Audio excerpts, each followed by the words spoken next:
하나님께서 하신 말씀이 기록되어진 것입니다. 최초에는 역사의 현장 속에 들려져 왔던 직접 들려진 소리였지요. 그 소리가 온 세계 만방에 대대로 이 세상 끝날까지 그 소리가 들려지게 하시려고 기록이 되게 하셨어요.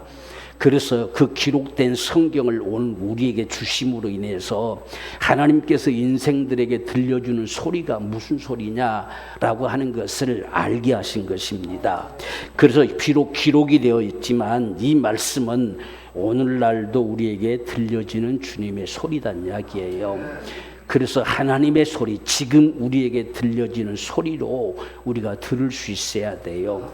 그랬을 때에 이 말씀은 그대로 되는 역사들을 가져오게 돼 있습니다.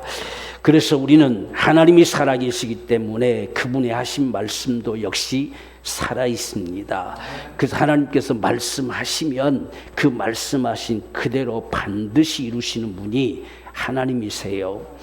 그래서 오늘 우리가 이 사도 바울의 일행들이 유라굴로라고 하는 광풍이 몰아치는 그 바다 한가운데 놓인 상황 속에서도 도무지 어찌할 수 없는 구원의 여망이 다 없어져 버린 이런 상황 속에서 들려오는 하나님의 말씀은 그대로 되어졌다는 사실이에요. 배에 276명이나 되는 사람들이 타고 있었지만 그 중에 한 사람도 생명에 손상되지 아니하고 전부 다 살아서 한 섬에 도착했는데 그 섬이 멜리데라는 섬이었습니다. 그래서 이 섬에는 정말 우리 성경에는 토인들이다라는 말을 기록을 했는데 어떤 토인들, 미개인들 이런 사람들이 아니고 본래는 온주민이다 이렇게 기록이 되어 있어요. 그런데 이 멜리데에 사는 이 섬에 사는 사람들은 참 친절하기로 소문난 사람들. 그래서 사람들을 누구든 다가오면 이게 지금 바다 한가운데 조그맣게 섬이 하나 놓여 있어요.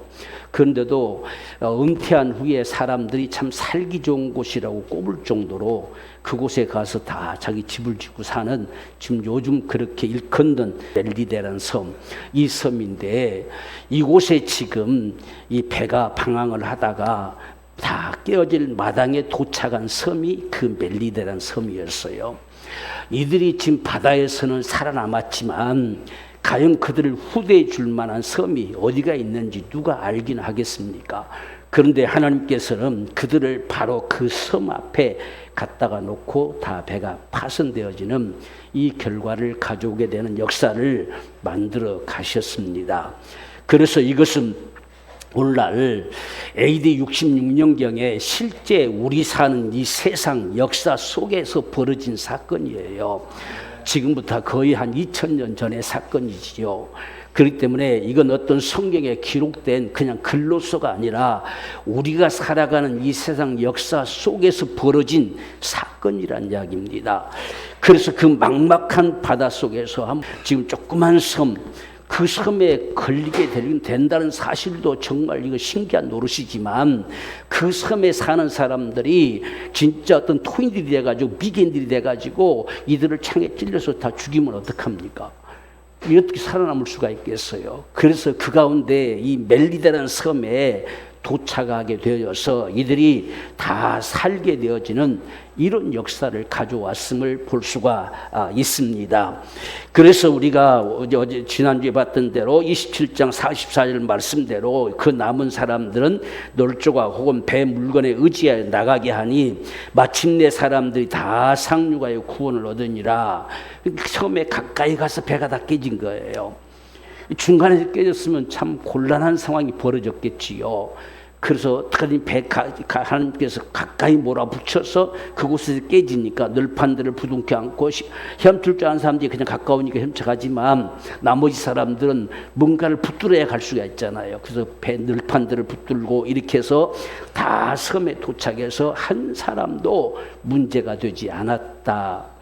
자, 이런 사람들을 과연 누가 그들을 후하게 대접해 줄 것이냐.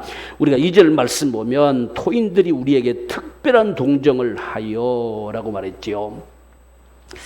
이게 쉬운 일이 아니죠. 그것도 한두 명도 아니잖아. 276명이면 여러분 276명을 손님을 치른다고 생각해 보세요. 갑자기 어디서 뭘 준비하겠어요. 근데 그들을 조금도 싫은 표정 없이 성경의 말씀대로 후하게 대접했다는 이야기예요.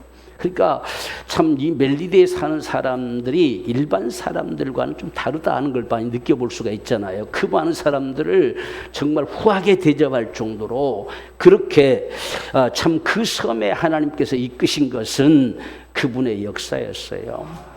그분이 아니고서는 그들이 살아남을 방법이 없어요. 바다에서 살았다고 다 산 게 아니잖아요. 그 섬에 도착한 그 섬에서 그들이 살아야 또 살 수 있잖아요.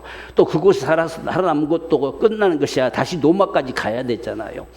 이 모든 역사가 하나님의 간섭 속에서 이루어져 간다는 사실을 오늘 우리는 볼 수가 있습니다. 그래서 이 말씀에 토인들 우리가 특별한 동정을 하여 비가 오고 날이 참에 폭풍과 몰아쳤으니 오직 목숨이 다 몰골이 말이 아니겠지요. 그런 사람들을 따뜻한 불을 피워서 몸을 좀 녹이게 하고 다 그들에게 후하게 대접해 줬다. 그래서 불을 피워 우리를 다 영접하더라 라고 이렇게 말했습니다. 자, 이때 사도 바울도 그 와중에 나무 한 무스를 갖다가 불에다 집어넣었는데 집어넣은 그 속에 아무 독사가 들어있었는가 봐요. 그래서 뜨거우니까 독사가 튀어나오면서 사도 바울의 손을 물고 있었다. 이때 당시에 모든 사람들의 사고들은 다 인과보응의 법칙을 따라서 생각을 많이 하지요. 그래서 분명히 군인들하고 다 죄수들하고 같이 온 걸 보니까 이건 특별한 죄수들이어가지고 어떤 살인자들인가 보다 이런 생각들을 가지고 있었는데 지금 사도 바울의 손에 독사가 물고 있으니까 이건 징벌이다. 그래서 이것은 분명히 살인자인데 바다에서는 살았지만 이 정말 정의의 신이 그를 용납하지 않고 독사에 물려 죽게 하는구나 라고 생각을 했어요. 오늘날도 우리가 이런 사고들이 참 많지요. 또 우리도 그런 생각을 할 때도 참 많지요. 정말 못된 사람들, 못된 그런 짓을 하는 놈들은 그냥 죽었으면 좋겠다. 뭐 징벌을 받았으면 좋겠다. 우리 그런 생각들도 많이 하잖아요. 옛날에는 오직 했겠어요. 그래서 전부 그들이 믿는 신은 전부 인과보응의 법칙에 따라서 나쁜 짓 하면 철저하게 다 심판한다. 이런 생각들을 많이 가지고 있었을 그런 때입니다. 그러니까 이들을 다 후하게 대접을 해줬지만 독사가 무는 순간을 보면서 이건 정의의 여신이 저를 용납하지 않구나. 그래서 얘가 진실로 살인자였구나 라고 이렇게 지목을 했어요. 그래서 이제 모자라서 온몸에 독이 퍼져서 죽을 것이다 라고 해서 잠잠히 기다렸죠. 기다렸는데 사도 바울이 그냥 툭 떨어버렸어요. 불에다가 툭 떨어버리니까 뱀이 툭 떨어졌는데 사도 바울이 이제 좀 있으면 쓰러져서 죽어서 시커멓게 다 독이 퍼져 죽을 줄 알았는데 시간이 가도 아무렇지 않는 거예요. 그것을 보면서 야, 독사가 물은데도 아무렇지 않다. 야, 이분은 이제 신인가 보다 이렇게 하지요. 사람들이 사람의 한계선을 넘어서면 신이라고 생각합니다. 이때 당시는 더더군다나 더 그랬겠지요. 그래서 우리가 6절 말씀 보면 그가 붙든지 혹 갑자기 엎드러져 죽을 줄로 저희가 기다렸더니 오래 기다려도 그에게 아무 이상이 없음을 보고 그랬어요. 분명히 독이 퍼져야 되는데 독이 안 퍼지고 아무 이상이 없다는 이야기예요. 그래서 돌려 생각해서 말하되 이 신이라 그랬어요. 신이라. 이 사도 바울을 신이라 했으니 사도 바울 말 한마디면 얼마나 그대로 순종하려고 했고 그대로 믿으려고 했겠어요. 하나님께서 이렇게 지금 만드신 이유가 뭐냐라고 하는 것은 우리가 배에 탄 276명도 하나님께서 사도 바울에게 붙이셨잖아요. 그 배를 타고 가는 그 와중에서도 그 풍랑 속에서도 그 폭풍 속에서도 하나님은 그 영혼들을 살리기를 원하셨어요. 그래서 그 사람들 전체가 바울 말 한마디에 밥 먹으라니까 밥 먹고 다 이렇게 하잖아요. 그리고 여러분께 아무도 죽지 않을 것이다 했는데 다 안 죽고 다 살아남았잖아요.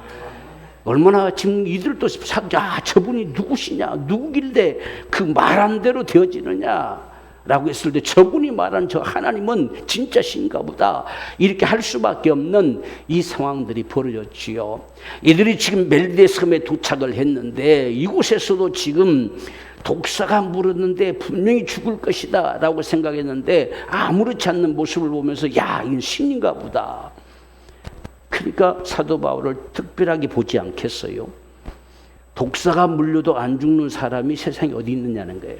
독이 퍼지면 다 죽을 수밖에 없는데, 이런 모든 역사들을 우리가 바라보면서 하나님의 이끄심의 역사라고 하는 사실은 오늘 우리의 삶 속에서도 돌아보면 하나님의 참 은혜였다라고 고백되어지는 순간들이 참 많습니다.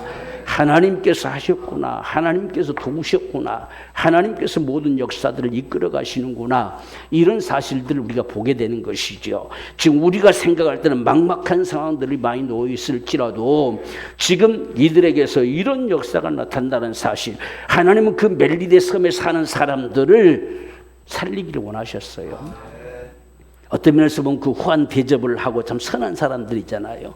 이런 사람들을 참 이 사도 바울을 통해서 예수를 믿어 살게 하는 이런 역사들. 그래서 그 후에 이 몰카라는 섬에는 참 예수 믿는 사람들이 거의 가득 찰 정도로 많은 사람들이 예수 믿었다는 기록이 있습니다.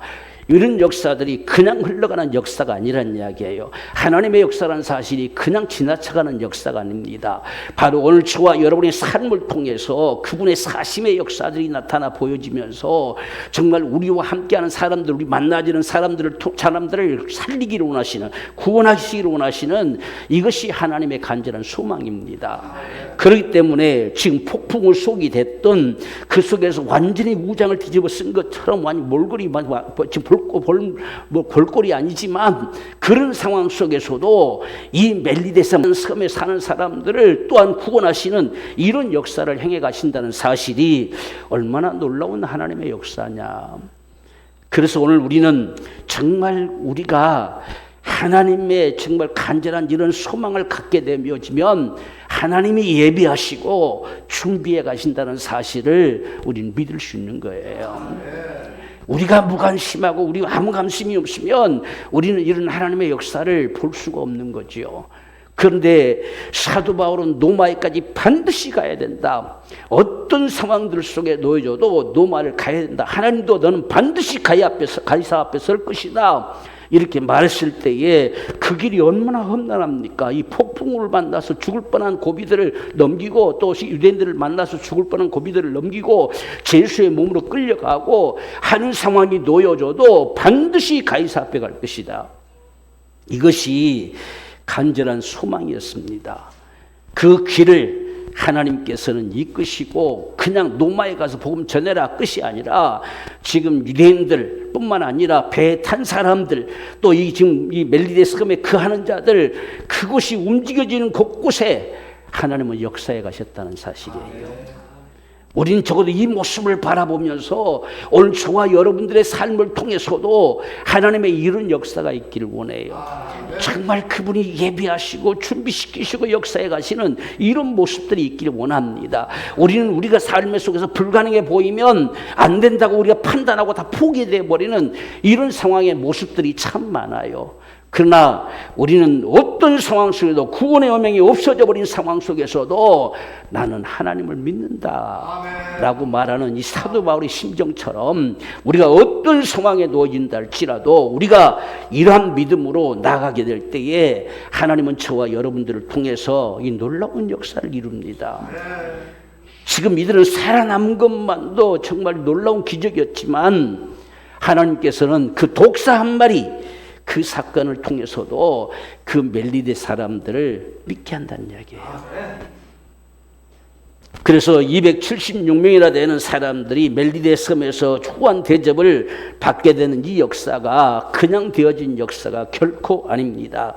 자, 이런 사실을 보았을 때에 여기 추장이라고 하는 보불료라는 사람이 있는데 사흘 동안이나 접대하여 유숙하게 합니다. 왜? 추장이 직접 나서서 지금 이 일을 하는 거예요. 지금 신이 나타났잖아요. 신이. 자기들 볼 때 신이 나타났지 않습니까?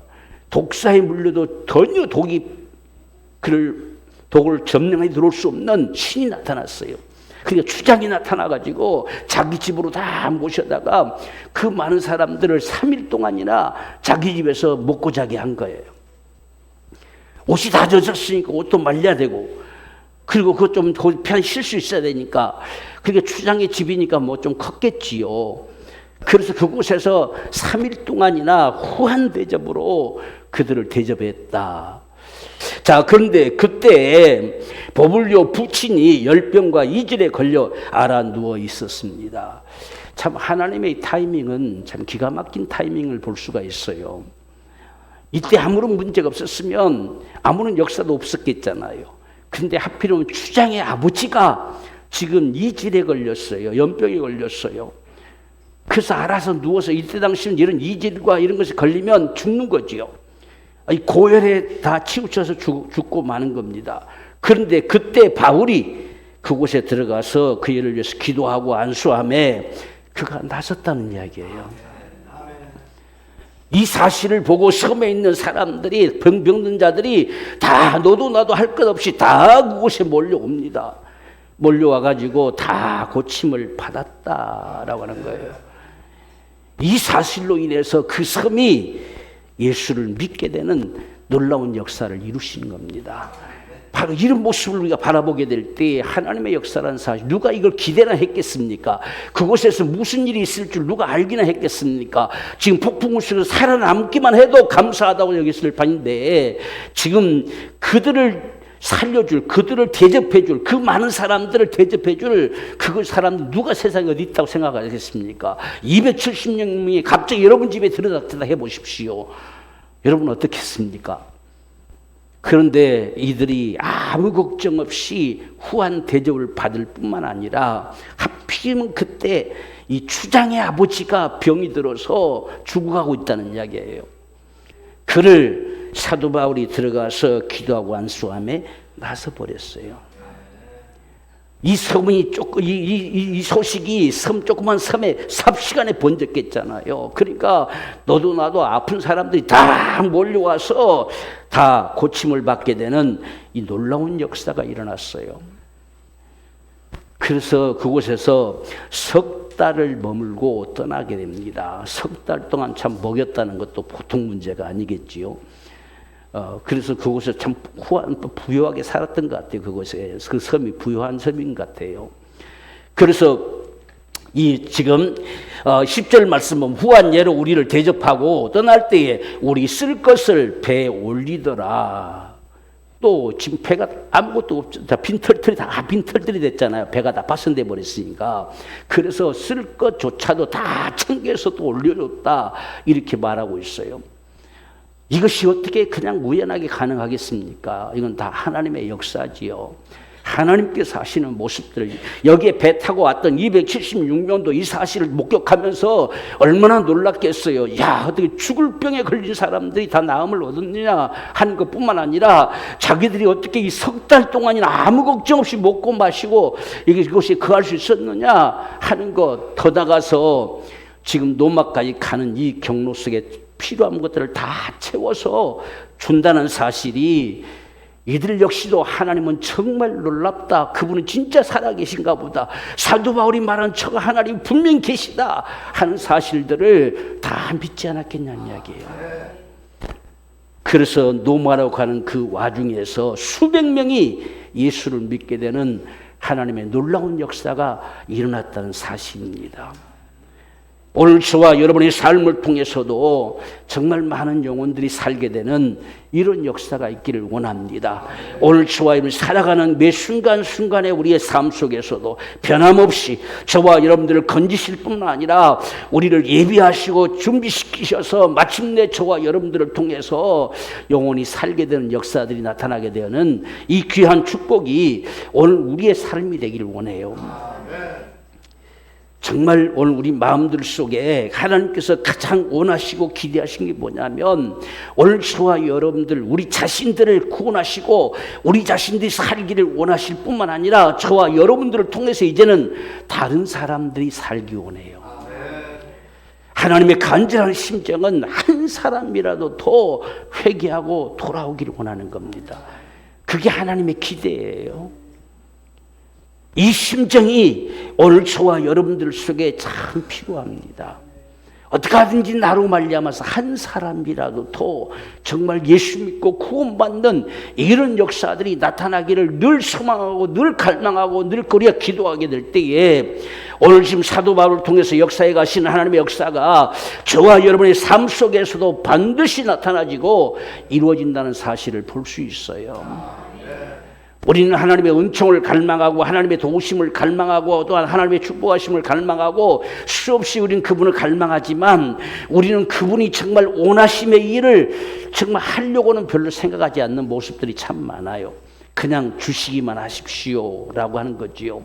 그런데 오늘 사도 바울이 이런 정말 죽음의 상황들 속에서도 오직 가이사르 앞에 서야 로마에까지 가야 된다는 사실, 그 영혼들을 살려야 된다는 사실, 이 사실을 가지고 움직여가는 이 사도 바울의 생애 속에서 폭풍 속에서든지 섬에 알지도 못한 섬에 도착했었든지 하나님께서는 그 영혼들을 살리시는 역사를 행하시는 거다 말이에요. 우리가 적어도 이런 삶이 오늘 저와 여러분의 삶이 되기를 원해요. 오늘 이 사도행전의 역사는 끝이 없잖아요. 인사말이 없잖아요. 다른 성경들은 다 마지막 마무리가 있는데 사도행전은 끝났다 한 소리가 없어요. 그냥 사도 바울이 로마에 드디어 도착해서 그 셋집에서 끊임없이 복음을 전했다. 여기 끝나는 거예요. 사도 바울이 죽었다는 말도 기록하지 않아요. 왜 죽었다 하면 끝날 것 같은 생각이 들어서 그런지 누가가 기록 안 했어요. 그래서 이 사도행전의 역사는 오늘날 이 시대까지 지금 연결된 거예요. 오늘 저와 여러분이 사는 이 시대까지 이 교회사 속을 통해서 지금 여기까지 온 겁니다. 이 같은 역사가 전해지고 또 전해지고 복음이 전해짐으로 말미암아서 오늘 저와 여러분들까지 예수 믿게 되는 이 역사가 온 거예요. 이게 어디까지 가기를 원하느냐? 땅 끝까지 가기를 원하세요. 그러니까 우리가 세상 끝날까지 저와 여러분들의 정말 최대의 관심사는 어디에 있느냐? 영혼이 사는 데 있어요. 내 영혼이 사는 것이 가장 시급한 부분이겠지요. 그래서 내 영혼뿐만 아니라 우리 가족들, 내 주변 사람들, 나로 인해서 한 사람 한 사람들이 사는 거, 이것이 하나님의 가장 큰 기대와 소망이란 이야기예요. 그것을 가지고 움직여 갈 때에 하나님께서는 놀라우리만큼 도무지 상상할 수 없는 역사 속에서 그분이 움직이시는, 그분이 예비하시고 준비시키시는 이러한 모습들을 우리가 보게 되는 거예요. 그래서 저와 여러분들이 우리가 이 땅에 사는 이유가 과연 뭘까? 우리가 사도행전 처음 시작할 때부터 시작하잖아요. 지금 세상이 반드시 끝날이 온다라고 말했을 때에 그날이 오기 전에 성령이 임하시면 너희가 권능을 받고 예루살렘과 유대와 사마리아 땅 끝까지 이르러서 내 증인이 되리라 하셨어요. 성령이 오시면 그 역사를 이루어 가신다는 이야기예요. 그런데 그 역사가 지금 이 사도행전에서 예루살렘, 유다, 사마리아, 마침내 로마, 그 당시엔 로마가 지배하고 있는 시대였기 때문에 로마 한복판에 복음이 터뜨려지면 이 복음이 세계로 흘러갈 줄을 알았기 때문에 거기다가 복음을 터뜨려내는 거예요. 그 복음은 얼마가 지나서 로마를 완전히 다 점령해버렸고 이 복음의 역사는 오늘날 전 세계로 흩어져서 우리에게까지 오게 된 것이지요. 그래서 이 역사가 이제는 저와 여러분들 언제가 끝이냐? 주님 다시 오신 날이 끝날이에요. 그래서 너희는 땅까지 내 증인이 되리라 하시고서는 내가 반드시 가심을 본 그대로 다시 온다는 이야기예요. 주님 오시는 날까지 우리 관심사는 나로 인해서 한 영혼이 살게 되기를 간절히 소망하는 거, 이것이 우리 관심사가 돼야 돼요. 지금 사도 바로 마지막 죽음의 길을 가잖아요. 다시 돌아올 수 없어요. 이곳에서 죽을 수밖에 없는 길을 가고 있습니다. 그럴지라도 그를 통해서 죽는 순간까지 영원히 살기를 갈망하는 이 모습을 드러내고 있어요. 그랬더니 정말 누가 감히 폭풍우 속에서 276명의 사람이 살 것이라고 생각했겠습니까? 그 멜리데 섬이 복음으로 점령될 거라고 생각이나 했겠습니까? 마침내 노마가 다 점령돼 버린 역사를 이루시는 이 하나님이 우리 하나님이세요. 여러분들을 통해서 저도 여러분의 가정이 그렇게 점령되기를 원합니다. 참 복음으로. 이것을 위해서 우리는 늘 기도해야 돼요. 늘 기도해야 됩니다. 기도가 없이는 그게 무너지지를 않아요. 끊임없이 우리가 기도가 필요해요.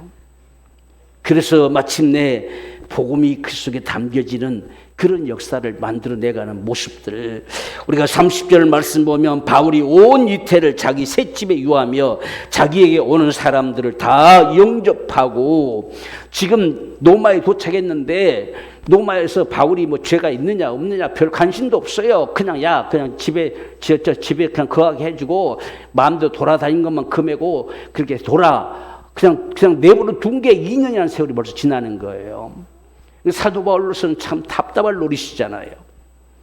노마에까지 갔는데 꼼짝 못하고 그냥 집 안에만 있게 되는 거예요. 그런데 문제는 하나님이 그 집으로 사람들을 쉴 새 없이 몰아붙이는 거예요. 이런 게 하나님의 참 놀라운 역사지요. 지금 돌아다니는 것보다 더 쉴 새 없이 만나는 거예요, 지금 사람들을. 그래서 지금 다가오는 사람들에게 끊임없이 복음을 전할 수 있도록 역사하시는데 31절 말씀 보면 담대히 하나님 나라를 전파하며 주 예수 그리스도께 관한 것을 가르치되 그 많은 사람이 없었어요. 지금 가택연금 당한 상황이거든요. 그러니까 노마에서도요, 얼마나 뭐 별 볼 좀 사는데 내버려둬라, 그냥 내버려둬라 해놓고 가택연금 시켜놓고 2년 동안이나 그냥 내버려 둔 거예요. 뭘 죄가 있는지 없는지 판결해서 없으면 풀어주든지 이렇게 했어야 되잖아요. 그런데 그런 건 전혀 없고 그냥 가택연금 시켜놓고 2년 동안 놔두니까 이거 어떡하겠습니까? 그래서 하나님께서 그렇게 하면 하나님 보내시면 되잖아요. 그냥 그 집에 사람들을 쉴 틈 없이 보내서 하루 왼종일 복음을 전합니다. 그런데 그걸 그만할 자가 아무도 없었다는 이야기예요. 이 사실이 놀라운 사실이지요. 만약 그것조차도 못하게 했으면 이 완전히 감옥살이지요. 근데 누구든지 만나는 건 허용해라, 집에서 만나는 건 허용해라 했는데 하나님이 그걸 놓치겠어요? 그 집에 끊임없이 사람들을 붙여줘서 예수 믿게 만드는 역사를 이루어 가신다는 이야기예요. 우리는 하나님의 놀라운 역사를 감히 우리가 추측할 수가 없어요. 아무리 세상이 막으려고 해도, 아무리 세상이 그를 없이 하려고 해도 하나님께서 하시겠다는 걸 누가 막을 수 있겠어요? 그래서 사람들을 끊임없이 보내서, 지금 사도 바울이 나갈 수가 없으니까 사람들을 보내서 또 보내고 또 보내고 계속 보냅니다. 그래서 끊임없이 복음을 전하는데 그 많은 사람이 없었다 됐어요. 2년 동안이나 그렇게 했으니 얼마나 많은 사람들에게 다가와서 복음을 들었겠어요. 복음을 들었던 사람들, 복음을 듣고 믿었던 사람 또 데리고 오고 또 데리고 오고 또 데리고 와서 끊임없이 듣게 한 거예요. 어쩌면 돌아다녔으면 더 제재를 받을 수도 있었을 거예요. 그냥 집에 있으니까 집에 얼굴 보러 간다는데 누가 뭐라 하겠습니까? 그래서 집에 앉아서 끊임없이 복음을 전하게 되어지는 세월이 2년이라는 세월이 지나갔다는 거예요. 그 역사로 노마에는 복음화되어지는 엄청난 역사를 가져오게 됐지요. 정말 이 놀라운 사실이 참 사도 바울도 예상치도 못했을 거예요. 사도 바울은 어떤 면에서 답답하게 생각했을 거예요. 그런데 2년한 세월 동안 쉴 틈 없이 복음을 전할 수 있는 그 놀라운 하나님의 역사를 이루어 주셨다는 거예요. 우리는 이 마지막의 역사를 바라보면서 정말 하나님의 행하심이라는 사실이 놀랍다는 겁니다. 우리는 우리가 참 추측해서 하나님께서 이렇게 하실 것이다, 저렇게 하실 것이다 생각하지만 우리의 추측을 넘어서서 역사하시는 분이 하나님이세요. 그분에게는 능치 못할 일이 없습니다. 우리는 이 하나님을 정말 전폭적으로 신뢰하면서 끊임없이 복음을 전하기를 원합니다. 이런 와중에 로마에 이미 살고 있는 유대의 높은 지도자들, 이 사람들을 다 초청했어요. 왜냐하면 자기가 지금 유대인들이 고발을 해서 지금 가이사 앞에까지 왔는데 자기가 유대인들을 잘못하면 지금 로마의 고소한다, 고발한다 이런 생각을 가질까 봐서 그게 아니고 저들이 나를 하루 죽이려고 하니까 내가 노마 가이사 앞에 가겠다 해서 온 것이다. 이것을 이제 변명하기 위해서 유대의 모든 높은 사람들을 불러 모읍니다. 19절 말씀 보면 유대인들이 반대하기로 내가 마지 못하여 가이사에게 호소하며 내 민족을 송사하려는 것이 아니다 라고 하는 거예요. 내 민족들이 잘못했다고 내가 고발하려고 하는 것이 아니다. 그들이 나를 죽이려고 하니까 내가 죄가 없음을 적어도 가이사 앞에 서보면 가이사가 옳게 판단해 주지 않겠느냐. 그래서 내가 가이사한테 호소한 것이다. 이렇게 했어요. 그런데 이 편지를 가이사가 받고서는 별 볼 일 없어서 그냥 내버려 둬버린 거예요. 셋집에다 그냥 가둬버리고 내버려 둬버린 겁니다. 그리고 사람들을 만나는 것은 알아서 해라. 알아서 내버려 둬라. 간섭하지 마라. 이렇게 함으로 인해서 하나님께서 사람들을 끊임없이 보내게 되는 그런 역사를 가져오게 된 것입니다. 이 유대인들은 지금 사도 바울에 대해서 별로 들은 게 없어요. 지금 사도 바울은 분명히 같은 유대인들이니까 연락을 해서 벌써 들었을 것이다. 사도 바울이 가면 너희들 이렇게 해서 죽여라. 아마 이런 소식이 전에 들었을 것이다 생각을 하고 사도 바울은 내가 이래 돼서 온 것이다 라고 이야기했는데 너희들은 들은 바도 없다. 무슨 편지 받은 것도 없다. 우리는 그건 모르겠고 네가 지금 말하는 예수에 대한 사상이 어떤 것인지 네 사상 검증을 좀 해봐야 되겠다. 이렇게 말한 거예요. 그런데 이들이 사상 검증을 하겠다고 하면서도 일자를 정해놓고 매일같이 오는 거예요. 참 이것도 놀랍잖아요. 한번 그냥 듣고 갔으면 말 건데 이들이 상당하게 유대인의 지도자급에 속하니까 바울이 진짜 저게 말하는 예수가 뭔지 저게 어떤 사상을 가지고 있는지 똑바로 봐야 되겠다 해서 아마 자꾸 온 것 같습니다. 23절 말씀 보면 저희가 일자를 정하고 그의 우구하는 집에 많이 오니 한두 명도 아니에요. 정말 유대인들 다 끌고 온 것 같아요. 그래서 많이 오니 아침부터 저녁까지 강론하여 하나님 나라를 증거하고 모세의 율법과 선지자의 말을 가지고 예수의 일을 권하더라. 구약 성경에 말씀하신 들을 가지고서 성경에 반드시 그리스도가 오신다고 했지 않느냐. 그 오시겠다고 하는 그리스도가 바로 예수시다. 이 사실을 증거한 것이죠. 그걸 하루 종일 변함없이 매일매일 증거합니다. 근데 사람들이 참 신기하리만큼 일자를 아예 정해놓고 매일같이 찾아옵니다. 이렇게. 그런데 그 중에서 받아들여서 믿는 사람이 있는가 하면 믿지 않는 사람도 있었다. 이렇게 기록합니다. 항상 복음에는 그래요. 똑같은 복음을 들어도 그 복음을 듣고 믿는 자가 있는가 하면 그 복음을 아무리 들어도 안 믿는 자도 있어요. 복음은 누구든지 믿으면 구원받게 하셨어요. 하나님이 세상을 사랑하심도 이는 저를 믿는 자마다 멸망자고 영생 얻게 하셨지 특별한 사람만 골라 잡아서 믿게 하고 나머지는 다 버림받게 하고 그렇게 하지 않으신다는 이야기예요. 그렇기 때문에 우리는 마지막 끝까지 복음을 전하는 거예요. 정말 그 영혼이 살기까지 우리는 복음을 전하고 또 전하고 또 전하고 그게 저와 여러분들의 할 일인 겁니다. 지금 이 같은 사실들이 유대인들 가운데서도 많은 사람들이 믿었지만 그 중에서 믿지 못한 사람들도 있었다. 왜 믿지 못할까? 사람들이 왜 예수를 믿지 못할까? 자기 영혼에 대한 무관심입니다. 자기 영혼에 대해 관심이 없어요. 하나님께 대해서 전혀 관심이 없습니다. 사람들은 그런 게 어딨냐고 합니다. 무슨 영혼이 어딨냐는 거예요. 죽으면 끝이지 라고 말합니다. 또 하나님이 무슨 살아계시다는 게 어디 있느냐 무관심합니다. 감각이 없습니다. 그래서 예수 안 믿는 거예요. 우리가 27절 말씀 보면 이 백성들의 마음이 완악하여져서 그 귀로는 둔하게 듣고 그 눈은 감았으니 이는 눈으로 보고 귀로 듣고 마음으로 깨달아 돌아와 나의 고침을 받을까 함이라 하였으니 이사야 선지를 통해서 말씀하신 말씀을 인용하는 겁니다. 이 백성들이 하도 완악하고 타락되니까 하나님께서 그래 그렇게 해라 라고 밀어버린 거예요. 그래서 그들이 귀로는 듣기는 들어도 그 소리가 무슨 소리인지 잘 알아듣지 못하고 눈으로 보기는 보아도 눈 감은 채로 보는 것처럼 되어지고 도무지 그들이 마음이 완악해서 깨달을 수가 없어요. 여러분, 완악하단 말이 아주 나쁘다 이것보다도 파키노라고, 헬라어로 파키노라고 그래요. 이건 감각이 없다는 뜻이에요. 무관심하다는 말. 그게 완악한 거예요.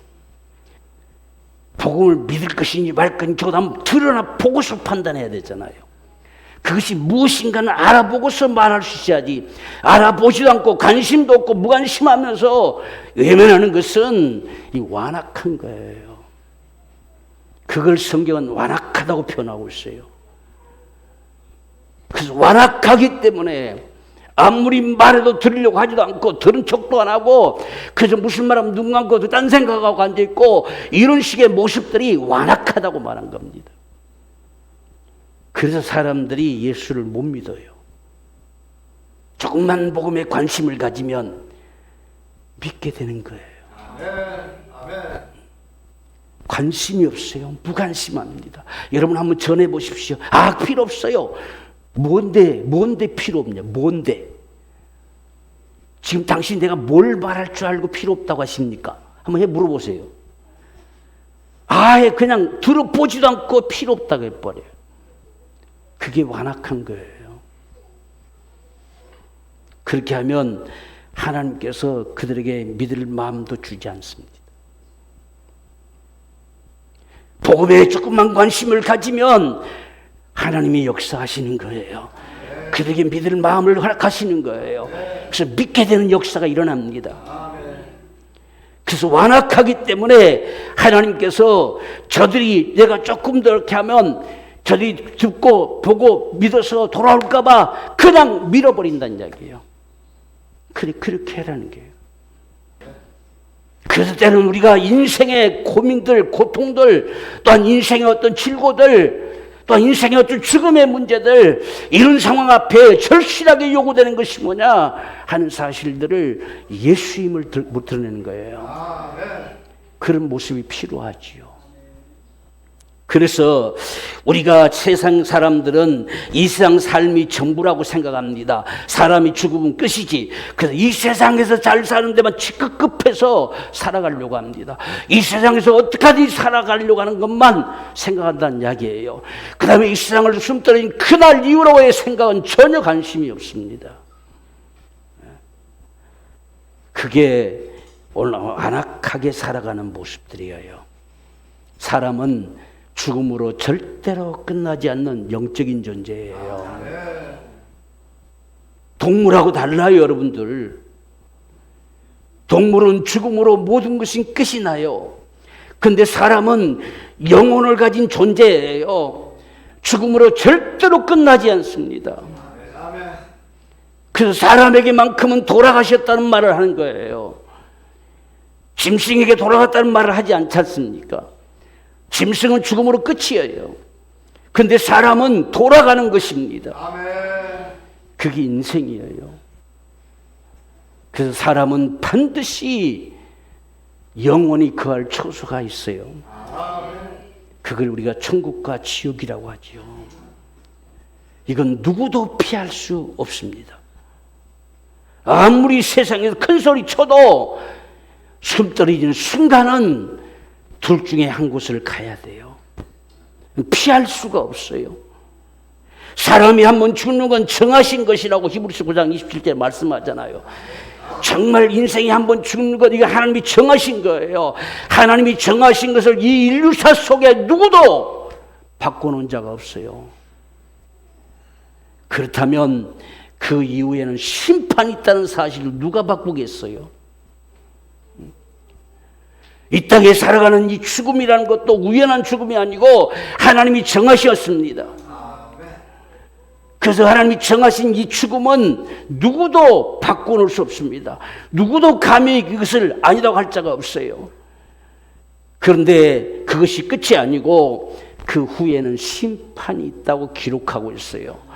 여러분 보세요. 정하신 그 죽음이 진실이면 그 후에 있을 심판도 진실이지 않겠습니까? 그게 무관심하고 있다는 이야기예요. 어쩌면 우리는 이 땅에 100여 년 살아가는 이것이 귀한 것이 아니고 더 귀한 것은 영원히 살아갈 그곳이 더 귀한 거예요. 그건 영생이에요. 그렇기 때문에 이 심판의 기준점이 뭐냐? 내 안에 예수의 생명이, 그 생명이, 영생이 있느냐 없느냐라고 하는 거예요. 내 영혼이 정말 살았느냐 죽었느냐는 문제란 말이에요.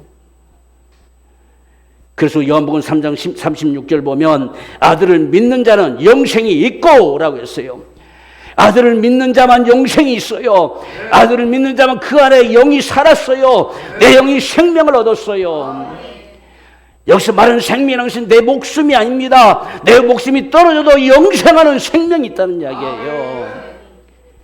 그게 지금 내 영혼이 살았다는 이야기예요. 그런데 아들을 순종치 아니하는 자는 그 영생이 없다는 이야기예요. 영생이 없는 자는 다 하나님의 진노가 그 위에 머물러서 마침내 멸망하는 거예요. 여러분, 우리가 이 땅에 사는 거 100여 년 살아가는 거 별거 아니에요. 금방 지나가잖아요. 우리는 적어도 내 영혼에 관심을 가져야 돼요. 내 영혼이 정말 생명을 얻은 자라고 왔는다면 나로 말미암아 내 사랑하는 사람들, 내 가족들, 정말 내 주변 사람들이 그 예수의 생명이, 그 영생이 그들 속에 남겨지도록 하는 것이 우리의 할 일이에요. 하나님이 그것을 가장 소중하게 여기시고 가장 귀하게 여기세요. 오늘 이 마지막 사도 바울을 통해서 이 역사를 이루어가는 모습들을 보십시오. 하나님께서 그 폭풍우 속에서, 그 알지도 못한 섬에서 마침내 노마에까지 그 가택연금을 당해서 다 버려진 인생처럼 그냥 집에 가둬놓고 있지만 하나님은 2년 동안이나 쉴 새 틈 없이 사람을 보내서 예수를 믿게 하는 거예요. 이 역사를 보세요. 사도 바울이 정말 쉴 새 틈 없이 아침부터 저녁까지 강론하기를 싫어했던다면 하나님 보내지 못했겠잖아요. 근데 자기 생명 다기까지 끊임없이 복음을 전하기를 갈망했기에 그 노마의 사람들을 수없이 끊임없이 보내서 마침내 노마가 복음화되어진 역사를 만들어낸다는 이야기예요. 이 하나님의 놀라운 역사가 오늘 저와 여러분들을 통해 나타나기를 원합니다. 이 사도행전의 역사가 예수의 행전이요, 성령의 행전이요, 오늘 저와 여러분들의 행전이 되기를 원합니다. 정말 우리의 발자취가, 우리의 기록들이 여기에 기록된 만큼 이제는 29장 30장 이어져 가서 기록된다면 저와 여러분들이 그 한 페이지에 기록돼 들어갈 수 있는 그런 우리의 삶이 되기 원한단 말입니다. 우리가 다 살아가기에 바쁘고 다 일하기에 바쁘고 살아가지만 그 바쁜 현장 속에서 그 옆에 있는 사람이 복음을 들어야 될 사람이라는 이야기예요. 그게 중요한 문제지요. 그랬을 때에 복음은 땅끝까지 전파되어지고 마침내 주님이 다시 오시는 그날이 될 것입니다. 오늘 저와 여러분들을 주님 다시 오시는 그날까지 오직 영혼에 관심을 가지십시다. 날마다 내 영혼을 부유케 하는 데에 더 관심을 가지시고, 그리고 나로 인해서 주여 오늘도 나에게 한 사람 한 사람 붙여주세요. 그래서 한 영혼들이 살게 되는 이 역사를 잘 이루게 해주세요. 오늘 마지막 이 사도 바울을 통해서 이루신 하나님의 역사가 이제 나에게서도 일어나는 역사가 되게 하여 주옵소서. 나를 만나는 사람들이 예수를 알게 해주시고, 나를 만나는 사람들이 그 영혼들이 살게 해주시고, 나를 만나는 그 사람들이 사는 역사를 이루어 주세요. 이것이 오늘 저와 여러분 모두의 소원이 되어서 하나님의 역사가 계속되어져가는 귀한 축복이 오늘 우리 모두의 축복이 되기를 주의 이름으로 축원합니다.